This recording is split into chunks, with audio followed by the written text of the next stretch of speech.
지금은 아는 것이 힘이다. 시간입니다.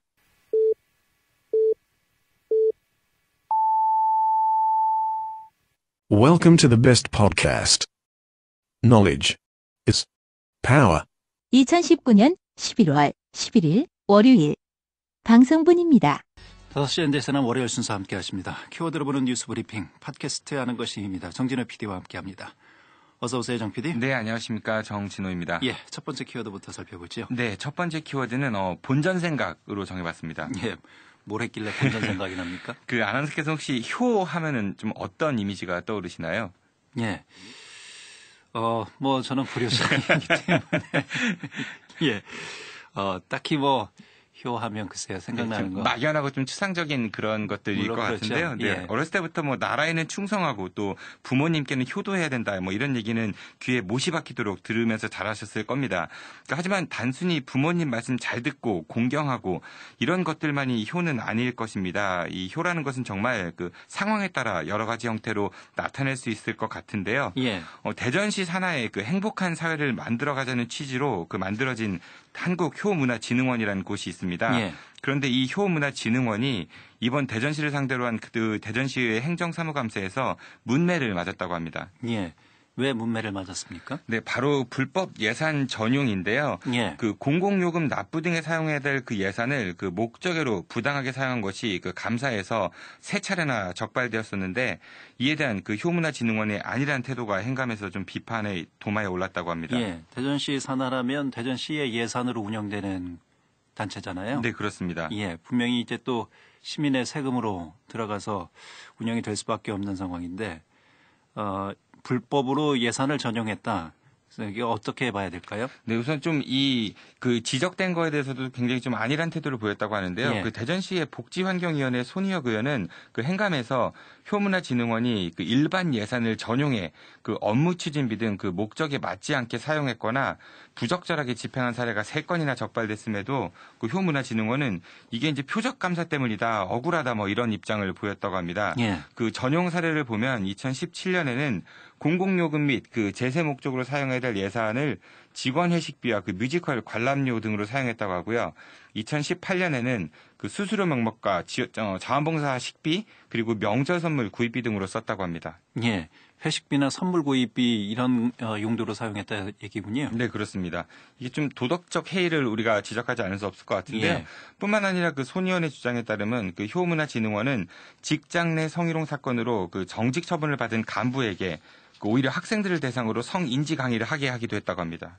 이 성희롱으로 징계를 받은 간부가 성인지 감수성 강의를 했다고요? 네, 그렇습니다. 이게 정말 좀 고양이한테 생선 가게를 맡긴 격이 아닌가 싶은 생각이 들기도 하는데요.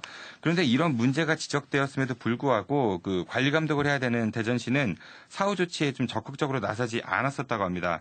그래서 이게 그냥 쉬쉬하면서 덮고 가려는 거 아니냐 뭐 하면서 손 의원은 대전시의 직무유기도 따져 물었다고 합니다. 예. 물론 뭐 자신의 잘못을 반성하면서 자신의 사례를 들어서 교육할 수는 있습니다만 그렇지는 않았겠죠. 네, 그렇게 됐으면 참 좋겠다 싶지만요. 이 예. 적절성 여부는 뭐 많은 분들이 그냥 합리적으로 판단할 수 있을 것 같습니다. 예. 그 한국효문화진흥원은 지난 2017년에 처음 문을 열었는데요. 그 역대 이사장들을 보면 다 이제 대전시 정무부시장 혹은 행정부시장들이 역임을 했습니다. 그 효문화진흥 및 확산 물론 필요합니다만은 그런데 이들이 과연 어떤 효문화 정착을 위해 노력해 왔는지를 체감할 수 있는 대전 시민이 그렇게 많지 않을 것 같습니다. 그 연간 30억 원 가까이 예산을 그리고 그중 13억 원이 넘는 돈을 인건비로 사용하고 있는 그 효문화진흥원이 시민의 혈세값을 좀 제대로 했으면 좋겠다는 생각이 듭니다. 예. 두 번째 키워드 살펴볼까요? 네, 두 번째 키워드는 그 아마추어 재정 운영이라고 정해봤습니다. 예. 그것도 뭐 재정과 관련된 내용입니까? 네네. 그 세종시의 재정에 대한 그 여러 우려의 목소리가 나오고 있다고 합니다. 그 세종시가 내년까지 떠안아야 될 채무가 총 2,658억 원 정도라고 하는데요. 그 이에 따라 현안 사업과 복지 사업에 좀 제동이 걸리는 게 아니냐 이런 우려의 목소리가 높다고 합니다. 예. 부채가 증가하면 당연히 이자 비용도 많이 내야 될 것 같고요. 그리고 꼭 필요한 사업에 예산을 집행할 수가 없기 때문에 여러 가지 또 문제가 있을 수밖에 없죠. 네, 그렇습니다. 특히 그 세종시의 부채는 최근 2, 3년 사이에 좀 급증했다고 하는데요. 그 우리 지역 주요 언론 보도를 보면 그 예상치 못한 부동산 경기 침체로 인해 그 세수 확보의 어려움이 가장 큰 원인이었다. 뭐 이렇게 분석을 내놓고 있다고 합니다. 예, 그러니까 세수 예측이 잘못돼서 지금 재정 건전성에 문제가 생겼다. 이런 얘기입니까? 네, 맞습니다. 그 세종시가 확정한 내년 지방채 발행 규모는 총 1,091억 원 규모라고 합니다. 그 이 중 당장 내년에 상환해야 될 원리금 규모가 261억 원 가량이라고 하는데요. 그리고 내년 말 기준 채무 잔액이 그 예정액이 예산 대비 15% 정도인 그 2,658억 원 정도라고 합니다. 예산 대비 채무 비율이 15% 정도면 어떻습니까? 이게 다른 지자체나 평균적으로 생각했을 때 채무가 많은 편입니까? 글쎄 이게 좀 과도하다고 보기에는 좀 어려울 것 같은데요. 예. 그런데 이제 문제는 작년도 세종시의 그 예산 대비 채무 비율을 보면 7.4% 정도였으니까 갑자기 증가했다는 예, 그렇습니다. 거군요. 그런 부분들을 지적하는 거니까 이게 좀 단순히 15%가 과도하다고 볼 수는 없습니다. 그런데 지금 1년 사이에 갑자기 증가한 거니까 이런 경고음을 마냥 무시할 수만은 없을 것 같습니다. 예. 아까도 얘기했습니다만 이렇게 재정이 열악해지면 시민들에게 꼭 필요한 현안 사업들이 우선순위에서 밀릴 수밖에 없잖아요. 네, 그렇습니다. 그래서 이제 행정당국에 보다 좀 철저한 세수 예측과 그 합리적인 예산 지출 정책이 좀 필요해 보입니다. 그런데 세종시에서는 최근 그 세수 확보의 어려움을 이유로 들어서 그 정부를 향해 부동산 규제를 좀 풀어달라 이렇게 요청했던 바가 있었습니다. 이를 바꿔 이야기하면은 지자체의 살림이 어려우니 부동산 규제 풀어 집값 좀 올리고 이에 대한 세수를 확보하겠다 뭐 이런 뜻으로 읽힐 수도 있을 것 같은데요. 이런 정책이 과연 그 재정 건전성 확보를 위한 올바른 대책인가에 대해서는 좀 한번 따져묻지 않을 수 없을 것 같습니다. 물론 뭐 부동산 경기가 침체되는 것도 문제입니다만 그 활성화를 넘어서 과열되는 게 더 큰 문제가 사회적 손실이 많이 있지 않습니까? 네, 그렇습니다. 물론 이제 세수 확보도 중요하겠지만은 네. 그 잘못 쓰이고 있는 세금은 없는지 그리고 이제 조세 형평성에 맞게 부과할 수 있는 세원은 없는지를 좀 먼저 살펴야 되는 게 올바른 순서 아닐까 싶습니다. 아울러 또 지방채 추가 발행도 약간 검토해 볼 수 있는 사안일 것 같은데요. 그 세종시 부채 비율은 2018년 기준 3.46%로 그 전국 평균인 3.71%보다 낮은 수치입니다. 그 재정 자립도 역시 72.72%로 서울에 이어서 전국에서 두 번째로 좋은 편이고요. 예. 물론 과도한 지방채 발행은 재정 건전성을 악화시키긴 것이지만은 경제 이론상 그 적절한 부채는 재정 운영이 좀 반드시 필요한 사항 아니겠습니까? 그 중앙부처와는 상황이 좀 다르긴 하지만 그 통상 GDP 대비 그 국가 채무 비율의 적정성을 이야기할 때 80%에서 90% 수준을 이야기합니다. 그리고 우리가 흔히 말하는 선진국들의 그 채무 비율을 보면요. 일본은 그 250%가 넘고요. 이탈리아는 133%, 미국도 108%가 넘습니다. 이에 비해 그 한국 정부의 부채 비율은 40%를 아직 넘지 않고 있는데요.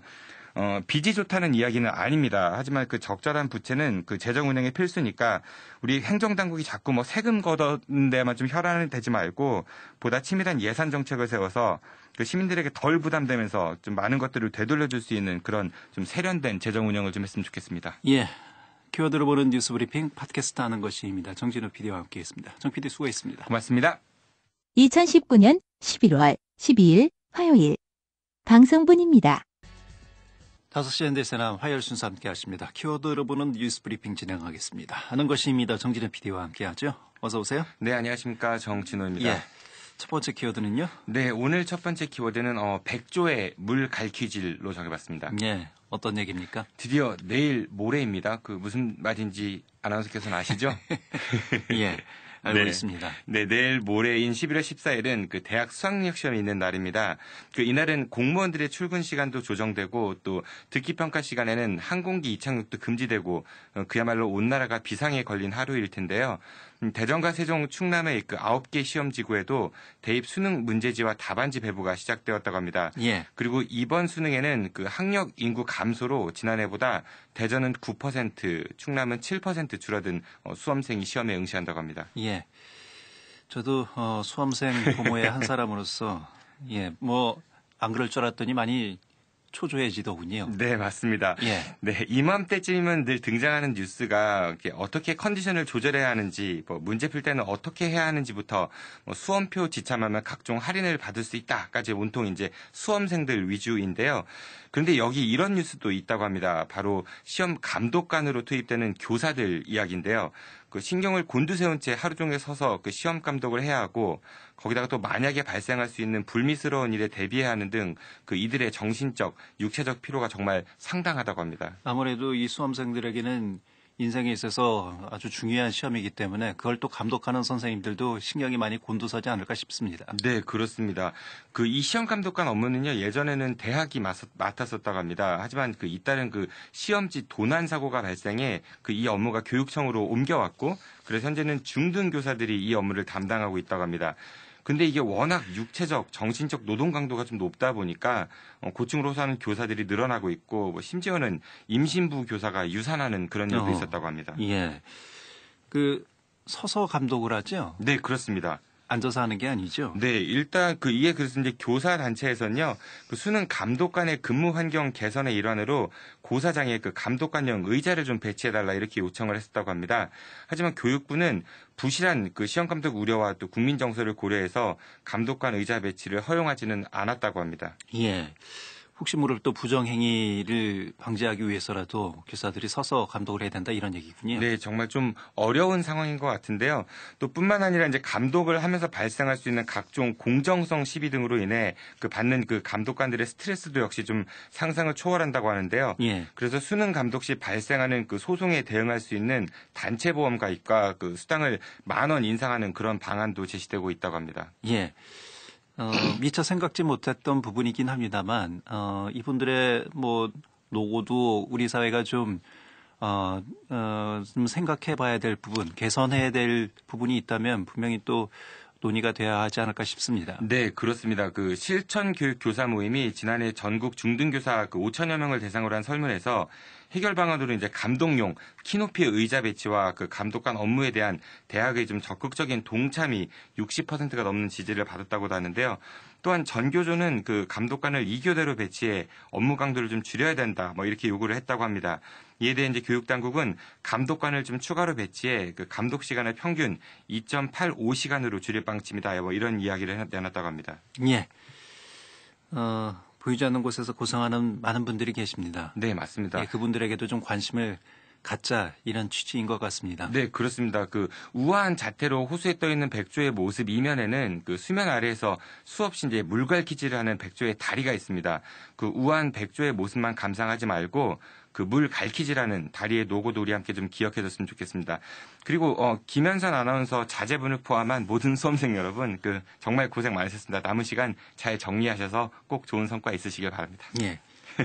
제 개인적인 얘기하는 거는 좀 부적절한 것 같고요. 알겠습니다. 수험생 모든 분들에게 건투를 빌겠습니다. 두 번째 키워드 살펴볼까요? 네, 두 번째 키워드는 그린피스의 경고라고 정해봤습니다. 예, 어떤 얘기입니까? 그 세계적인 환경단체인 그린피스의 숀 버니 그 수석 원전 전문가가 지난달 일본 후쿠시마 원전 인근의 그 방사능 수치를 직접 조사한 결과 그 19호 태풍 그 하기비스가 지나간 일부 지역에 방사능 재오염을 확인했다고 합니다.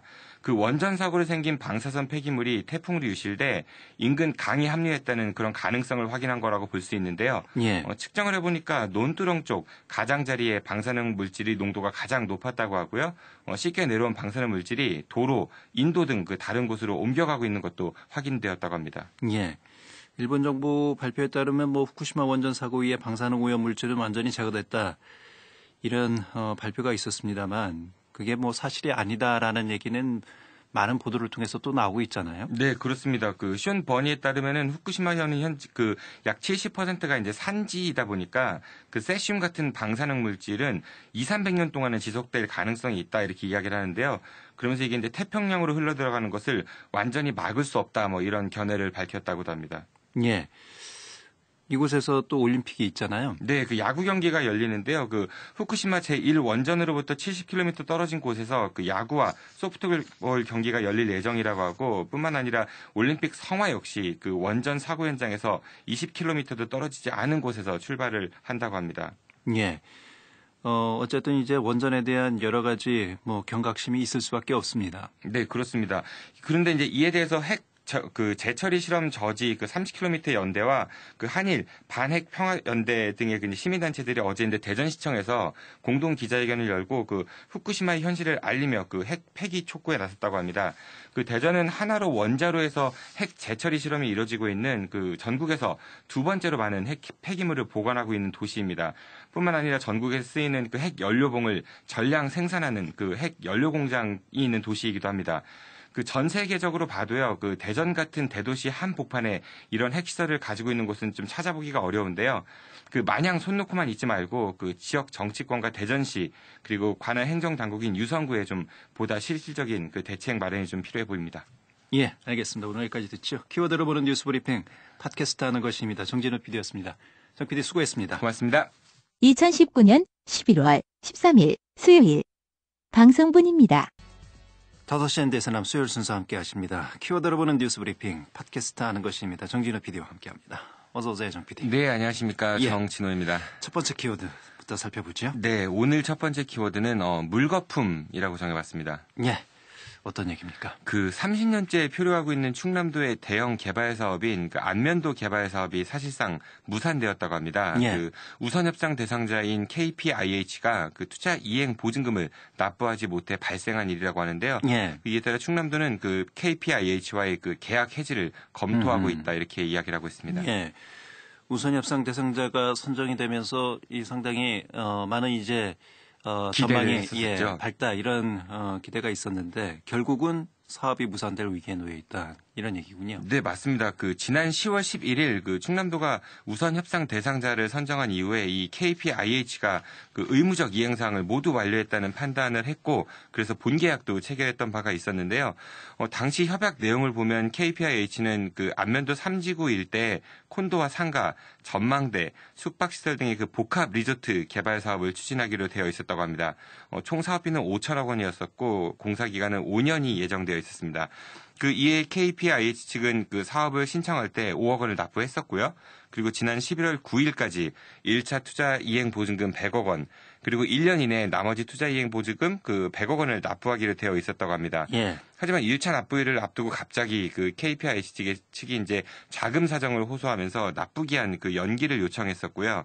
그 이에 충남도는 납부일을 11일 자정까지로 늦춰주면서 그 납부 방법도 그 11일까지는 30%를 먼저 낸 뒤 나머지 70%는 21일까지 내는 것으로 조정을 해 주었다고 합니다.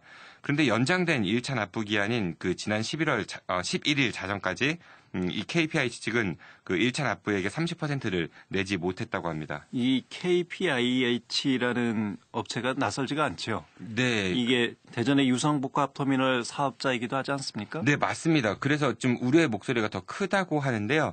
실제로 이 KPIH가 그 안면도 개발 사업에 뛰어들었을 당시 그 일각에서는 이 자금력이 부족한 KPIH가 유성 복합터미널 사업에 참여하기 위해 그 안면도 개발 사업을 좀 들러리 세우려고 하는 거 아니냐, 뭐 이런 의심의 눈초리를 보내기도 했었습니다. 예. 하지만 당시 그 KPIH 측은 그 절대 그런 일은 일어나지 않을 거라면서 그 사업 추진을 자신했었는데 하지만 이후 이제 유성복합터미널 사업 때에도 이 투자 이행 보증금을 제때 납부하지 못한 일이 벌어졌었고요. 그러다가 선분양 의혹 이런 걸로 고발 조치까지 당하면서 결국 그 은행 PF 대출을 통한 자금 조달도 여의치 않은 그런 상황까지 오게 된 것입니다. 지금 유성복합터미널 조성 사업도 좀 난관에 부딪혔다 이런 기사들이 나오고 있던데. 네, 맞습니다. 예. 글쎄요. 이 지역 수건 사업입니다. 안면도 개발 사업이나 유성복합터미널이라 이런 자본 때문에 결국은 또 이 지역 수건 사업이 무산되는 것이 아니냐 이런 우려가 있을 수밖에 없어서 사업자 선정할 때 좀 제대로 선정했어야 하는 게 아니냐 이런 목소리가 또 나오고 있다고요. 네, 맞습니다. 그 이처럼 좀 자금력이 부족한 업체가 이런 대형 사업을 좀 추진하다 보면은 그 외부 자금을 끌어올 수밖에 없을 테고요. 그렇게 되면 또 이자 비용이나 뭐 투자금 회수 등을 위해서 좀 막대한 수익을 올려야 하는 그런 좀 무리수가 있는 개발 사업으로 이어질 수밖에 없지 않겠습니까? 사업 비용은 올라갈 테고요. 또 그 비용은 고스란히 시민들이나 그 이용객들의 몫으로 돌아갈 테니 말이죠. 그래서 좀 많은 그 문제점들이 예상이 됐었는데 결국은 일이 좀 좋지 않은 방향으로 흘러가는 것 같아서 참 안타깝다는 생각이 듭니다. 특히 이제 안면도 개발 사업은 그동안 여러 차례 이게 뭐 사업자가 선정이 됐다가 다시 무산됐다 그런 과정을 반복해 오지 않았습니까? 네, 그렇습니다. 그 안면도는 그 지난 91년 그 관광지로 지정된 이후에 일본이 7번째였습니다.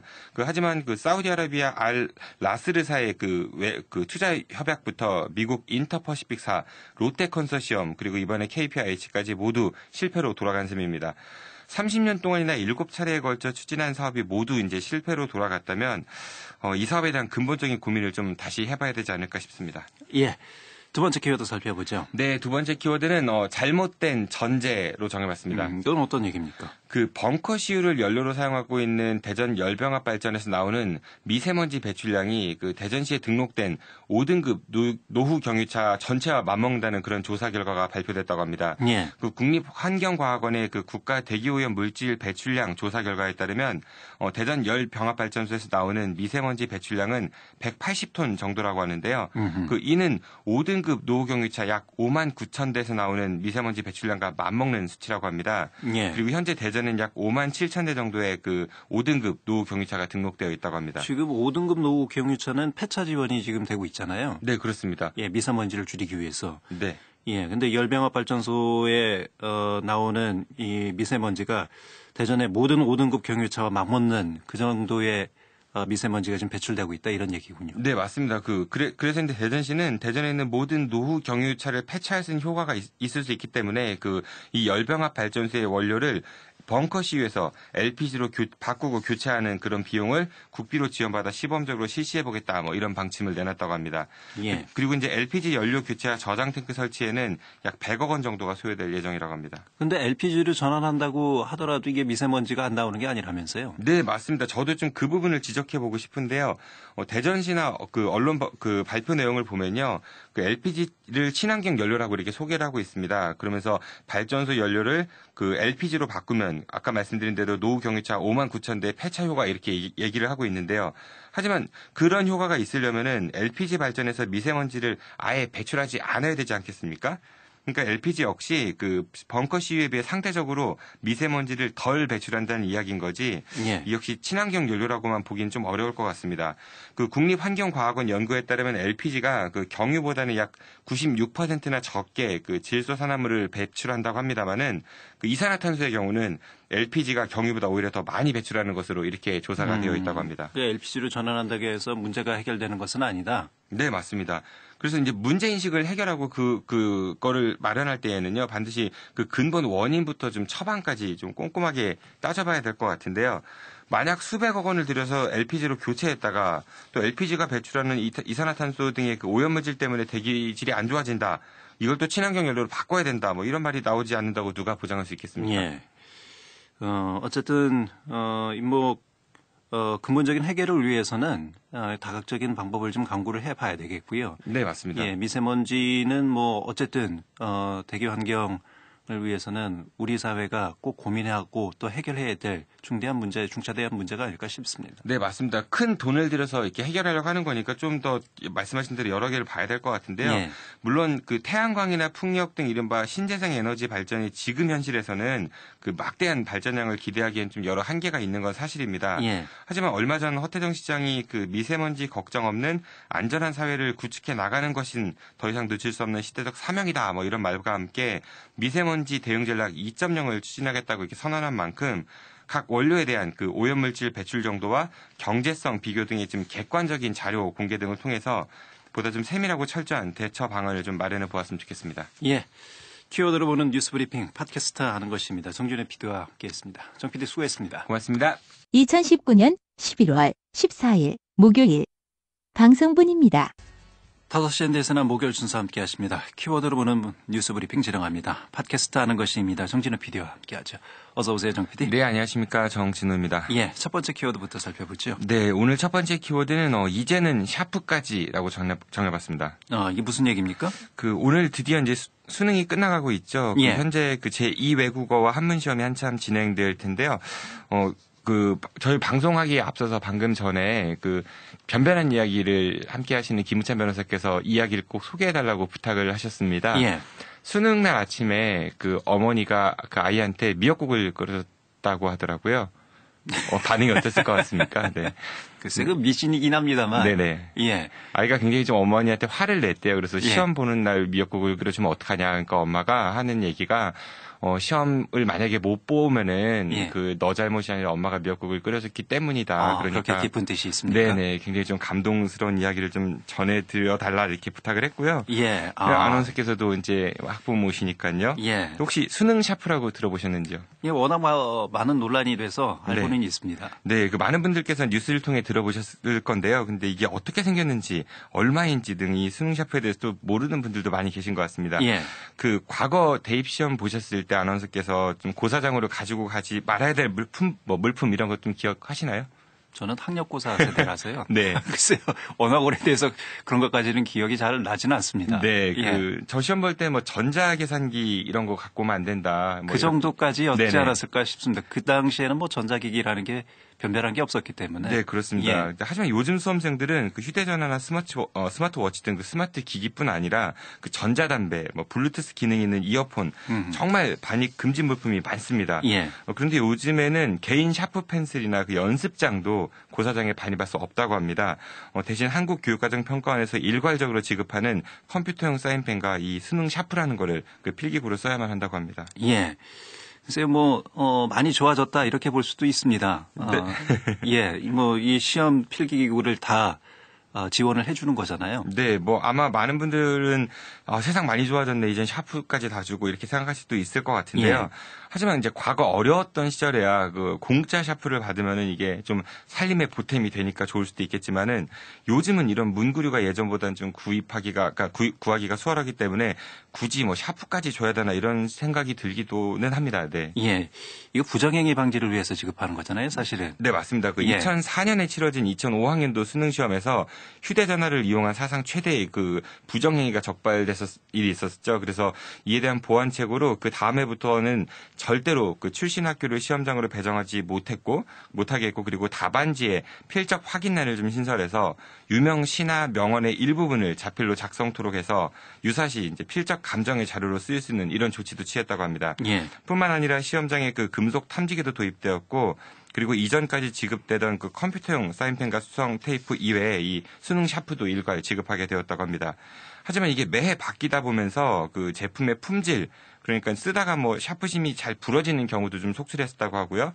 그래서 이제 예민한 그 시험장에서 이런 작은 변수들이 학생들의 시험에 좀 영향을 줄 수 있다 이러면서 이 수능 샤프는 수험생과 학부모들 사이에서 늘 집중 조명을 받는 그런 존재가 되어버리기도 했습니다. 예.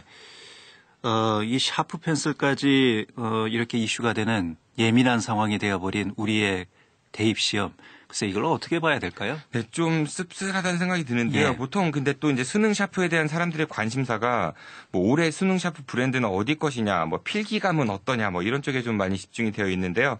하지만 얼마나 못 믿어오면은 그 신뢰가 기본이 돼야 될 교육 현장에서 이제는 그 필기구까지 국가가 일괄적으로 지급해야 되는 이런 상황이 오늘날의 우리 교육 현실을 좀 여실히 반영하고 있는 것 같아서 좀 무척 씁쓸하다 이런 생각이 듭니다. 예. 제가 아는 어느 한 고등학교 선생님은요, 이 수능 샤프 현실에 대해서 이러다 나중에 학생들 책상마다가 그 액션키만 하나씩 달아놓는 게 아니냐 이런 자조 섞인 풍자를 좀 하기도 했었습니다. 예. 시험 한 번으로 이 자신의 미래가 결정되는 우리의 교육 제도에 대해서도 좀 이런 부분이 여러 가지 좀 의미하는 바가 있지 않을까 싶습니다. 네, 그렇습니다. 좀 우리 사회가 지향해야 될 부분인 그 의심보다는 서로를 좀 신뢰할 수 있는 그런 방향으로 좀 갔으면 좋겠다 이런 생각이 들었습니다. 그나저나 이 수능 샤프는 시험 끝나면 가져갈 수 있습니까? 반납해야 됩니까? 네, 시험 끝나면 그냥 가져가도 된다고 하고요. 예. 네, 그렇습니다. 알겠습니다. 가져오는 학생은 그렇게 많지 않을 것 같습니다. 다음 키워드 살펴보죠. 네, 두 번째 키워드는 영어입니다. vicious circle이라고 정해봤습니다. 이게 무슨 얘기입니까? 그 악순환이란 뜻인데요. 예. 그 아나운서께서도 오프닝에 말씀을 주셨죠. 그 대전에 있는 국방과학연구소에서 또 폭발 사고가 일어나 그 30대 연구원 한 명이 숨지고 그 외부 업체 소속 연구원 한 명이 크게 다치는 등 그 5명의 부상자가 발생했다고 합니다. 예. 어제 오후에 벌어졌던 사고였는데요. 연구소 측은 그 로켓 추진체 연료인 그 니트로메탄을 젤 형태로 만든 뒤에 이거를 유량을 측정하다가 폭발이 난 것으로 이렇게 보고 있다고 합니다. 예, 안타까운 또 사망 사고가 있어서 글쎄요. 근데 이런 그 연구 시설의 폭발 사고가 계속해서 일어나고 있는 이유, 이거 한번 좀 되짚어봐야 되지 않을까 싶습니다. 이런 문제는. 네, 맞습니다. 연구 시설도 그렇고 산업 현장도 그렇고 계속해서 뭐 지난번에 고 김용균 씨 사망 사고 이후에 뭐 이런 것들이 좀 개선돼야 된다 이런 목소리들이 많았지만은 그게 목소리뿐인 것이고요. 뭐 계속 산업 그 현장에서 일어나는 사고들은 끊임없이 발생하고 있죠. 뭐 연구 시설 같은 경우도 말씀하신 그 한화 공장도 그랬고요. 카이스트에서도 또 폭발 사고가 있기도 했었었고요. 뭐 가스 누출 사고도 있었었고 정말 네, 이건 아무리 강조를 해도 계속 반복되고 있는 현실을 어떻게 극복해야 될지 참 답이 나오지 않는 것 같습니다. 예, 답답한 심정입니다. 네. 어쨌든, 예. 안전이 그 무엇보다도 최우선으로 두어야 될 상황이 아닌가 싶은데요. 이게 또 죄송합니다. 그 하나가 아니고 국방과학연구소 측에서는 보안상의 이유로 또 이 원인을 제대로 좀 밝히지 않고 있었다 이렇게 얘기를 하거든요. 그래서 그 보안보다 더 중요한 것이 안전 아니겠습니까? 그렇죠. 그래서 재발 방지를 위해서라도 좀 철저한 원인 규명과 함께 재발 방지 대책을 마련하고 또 실행하는 게 얼마나 중요한 것인가. 그 보안이 아무리 중요하더라도 사람의 목숨을 앗아간 사고보다 보안이 중요하다. 그런 설명은 좀 납득이 가지 않는 것 같습니다. 지금 뭐 사고 원인에 대한 조사가 제대로 잘 되고 있지 않다라는 얘기인가 보죠. 그러니까 원인 조사는 하고 있는데 그게 보안상 뭐 꼭 공개를 다 할 수 없다 뭐 이런 입장들이 공개가 안 되고 있다. 예, 그동안 그런 입장들이 좀 많이 있었다고 합니다. 예. 아까도 말씀드렸습니다마는 이 그 국방과학연구소 그리고 한화 대전공장 주변에는 또 많은 아파트 단지들도 있고요. 주거시설들이 있지 않습니까? 예, 그게 바로 또 중요한 문제 중에 하나일 것 같은데요. 연구시설 인근에 주거지역이 있기 때문에 그 주민들의 안전과도 상당히 좀 밀접한 관계가 있다고 볼 수 있습니다. 예. 따라서 국방과학연구소의 그 평소 안전에 대한 생각이나 이런 사고에 대한 대처가 좀 공개도 많이 해야 되고요. 철저한 그 대책이 필요하지 않을까 싶습니다. 얼마 전 그 국정감사에서 지난 5년간 카이스트의 연구 책임자들의 안전교육 이수율이 이제 19%에 불과했다는 지적이 나오기도 했었는데요. 연구시설뿐 아니라 산업 현장 등 모든 분야에서 보다 철저한 그 안전의식이 필요해 보입니다. 예, 여기까지 듣죠. 키워드로 보는 뉴스 브리핑 팟캐스트 하는 것입니다. 정진우 PD였습니다. 정 PD 수고했습니다. 고맙습니다. 2019년 11월 15일 금요일 방송분입니다. 자, 5시엔 대세남. 오늘 잠시 후에는 두 분 토론이 이어집니다. 오늘은 박종래 더불어민주당 대전 대덕구 지역위원장과 또 윤석대 바른미래당 대전 서구을 지역위원장 두 분 모시고 지금의 정치 이슈에 대해서 이야기 나눠보도록 하겠습니다.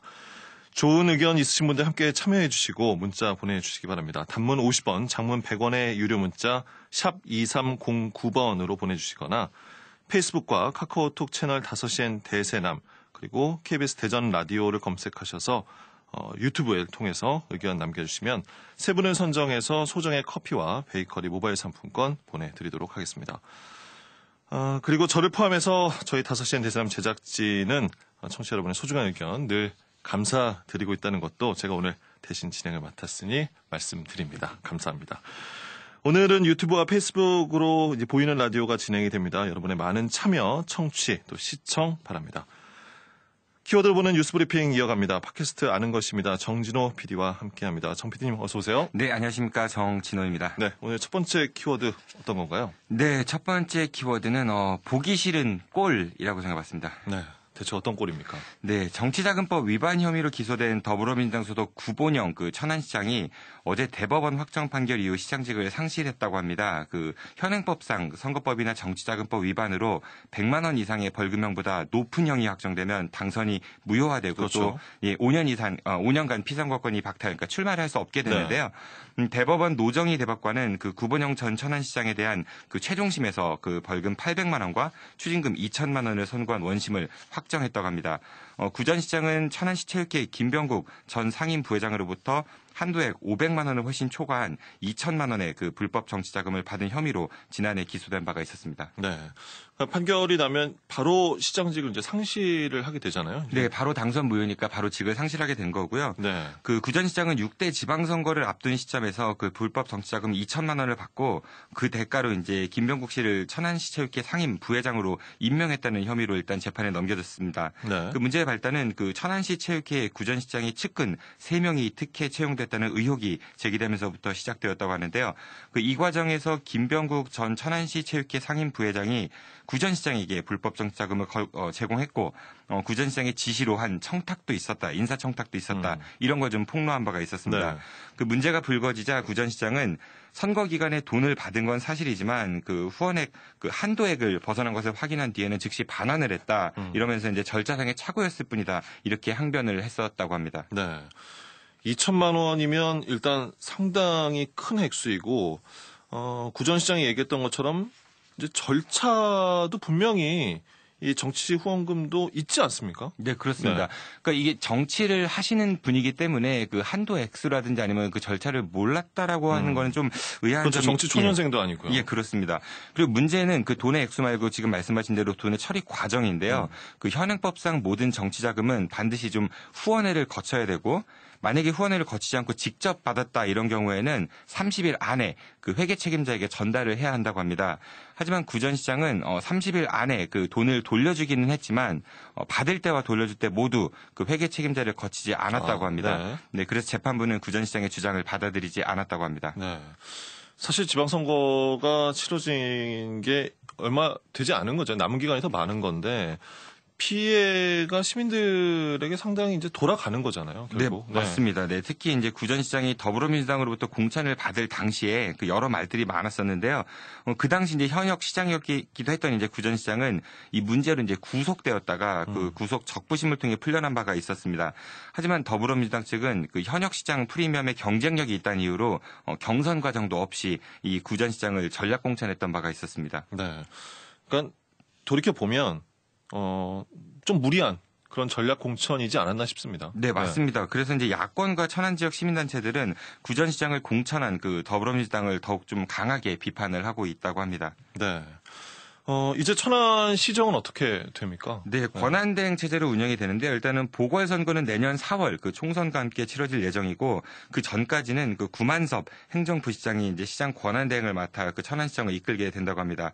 정당이 후보를 공천한다는 건 그 문제가 있는 후보들의 난립을 막기 위한 좀 일종의 사전 검증 작업 아니겠습니까? 네. 근데 이건 누가 누굴 욕할 게 아닌 그 여당이나 야당이나 모두 똑같은 그런 처지가 아닌가 싶습니다. 이제 곧 총선의 계절이 돌아오니까 그 부디 내년 총선에서는 이런 문제가 될 만한 후보를 그 정당들이 공천했다가 뭐 정치적 음해니 어쩌니 하면서 소모적인 정쟁하고 그러다 낙마해서 그 비싼 세금 들여 보궐선거를 해야 하는 그런 꼴을 좀 보지 않았으면 좋겠습니다. 네. 시정에 공백도 생기고 이런 보궐선거 비용이야말로 참 낭비죠. 아까운 돈이죠. 네. 자, 두 번째 키워드 알아볼까요? 네, 두 번째 키워드는 갈라선 백제라고 정해봤습니다. 이건 무슨 얘기인가요? 그 과거 백제의 도읍이었던 웅진과 사비, 그러니까 공주와 부여는 그 백제를 상징하는 도시라고 볼 수 있겠죠. 그렇죠. 네, 그런데 이 두 자치단체 간의 갈등으로 그 백제 문화재가 위기에 봉착해 있다고 합니다. 공주와 부여가 갈라섰다고요? 네, 지금 굉장히 좀 갈등 국면이라고 네. 하는데요. 그동안 그 백제 문화재는 65차례나 이어온 그 전통을 가지고 있었습니다. 그 네. 한국전쟁 직후인 1955년부터 부여에서는 그 백마관에서 그 백제의 원혼을 기르는 수륙제를 그리고 1966년부터는 백제 문화제라는 이름으로 공주에서도 매년 동시에 이 문화제를 열었다고 합니다. 그렇죠. 네. 네, 그러다가 79년부터 2006년까지는 홀수회에는 공주에서 그리고 짝수회에는 부여에서 문화제를 개최했다고 합니다.